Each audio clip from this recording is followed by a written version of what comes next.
Serial वसुधा में आ गया है बहुत ही धमाकेदार ट्विस्ट, जहां सारिका को पड़ गया है एक जोरदार चांटा, वो भी राधा बनाने के लिए। जी हाँ, असल में आपको बता दें कि हुआ कुछ ऐसा कि एक तरफ मासा ने जो राधा के कपड़े दिव्या के लिए दिए होते हैं, उसके बारे में सारिका को पता चल चुका है और चंद्रिका को भी। जब सावित्री बताती है कि मासा ने तो उनसे कहा था कि ये कपड़े वसुधा को दे दूं ताकि वह राधा बन सके। इसके बाद चंद्रिका का गुस्सा 7वें आसमान पर पहुंच जाता है क्योंकि वह पहले ही बहुत नाराज होती है।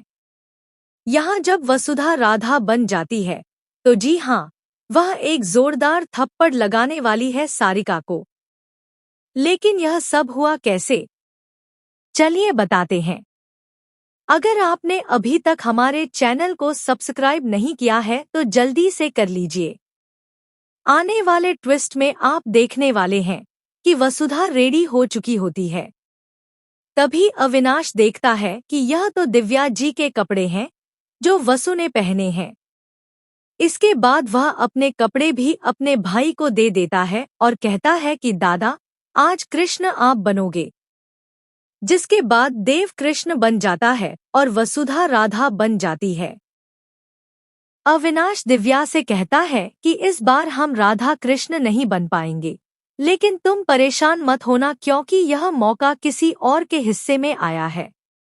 इसके बाद दिव्या भी राधा और कृष्ण को देखकर खुश हो जाती है। सब खुश होते हैं सिवाय चंद्रिका के, क्योंकि उसे लगता है कि वसुधा कभी भी उसके बेटे की बराबरी नहीं कर सकती। जैसे ही चंद्रिका उसे रोकने जाने वाली होती है, तभी एक लेडी आकर चंद्रिका को रोक लेती है और कहती है कि इसमें भगवान की ही मर्जी है। अगर वसुधा राधा बनी है तो इसमें भी कुछ अच्छा ही होगा। यह सुनकर चंद्रिका चुप हो जाती है।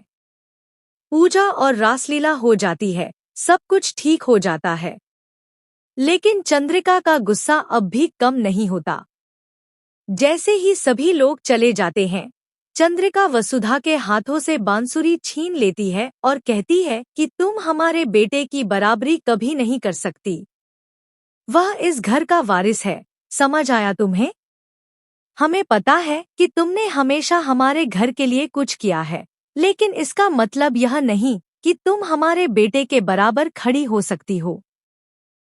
इसके बाद वसुधा कहती है, माँ साहब, मुझे तो ये कपड़े सावित्री बुआ ने दिए थे और उन्होंने ही कहा था कि मुझे राधा बनना है।